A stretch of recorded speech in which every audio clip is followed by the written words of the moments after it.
Hoboken Assemblyman Carmelo Garcia sat down with Hudson County View to discuss the debacle that occurred last Wednesday outside the Hoboken Elks as more than 1,000 waded through the cold and rain to apply for Section 8 housing vouchers.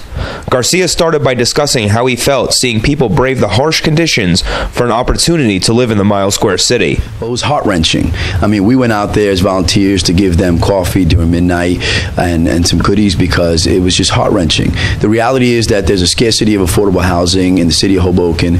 There has been no plan or intent to really build new affordable housing and expand it. We know the need is there and it's grave. So when you see those situations, it truly breaks your heart because the need is that much more greater today because there has been no plan or movement to rehabilitate housing or to build new affordable housing, workforce housing, but clearly giving the state of our economy, giving what's going on economically, giving the circumstances, we need more affordable housing, and that was indicative. You had from 900 to 1,000 people. The line actually started forming at 2 o'clock the afternoon before, and given the conditions of the weather, I mean, it was tough. It was really tough to see that.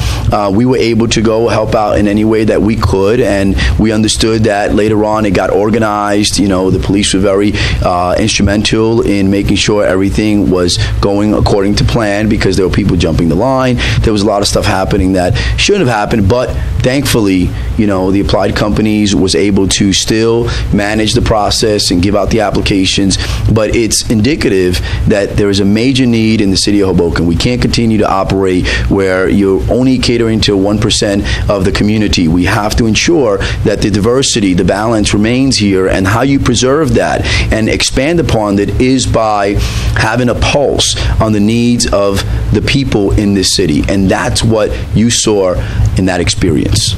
I followed up by asking Garcia, the former executive director of the Hoboken Housing Authority, what exactly the application process was for and what could be done to deal with the need for affordable housing within the city. What was going on is Applied Housing had to open up their wait list because they had no wait list for certain developments where units are under the old Section 236 or project-based vouchers, project-based contracts. So they're required to open up the wait list, open up to fill those units that still have subsidy attached to those buildings, or whereas DCA would be providing an enhanced voucher. So that's pretty much what they were trying to accommodate, and clearly, I mean, it was unbelievable when you saw the amount of people that were out there going into 1,000 folks around the clock. And I've been advocating strongly for the city to have a plan and to have the intention of really looking to accommodate and prepare for more build-outs with affordable housing, particularly whether in the Housing Authority where you have 700 people on that wait list, and no vouchers have been given out since 2004 because of the fact that there's been a scarcity.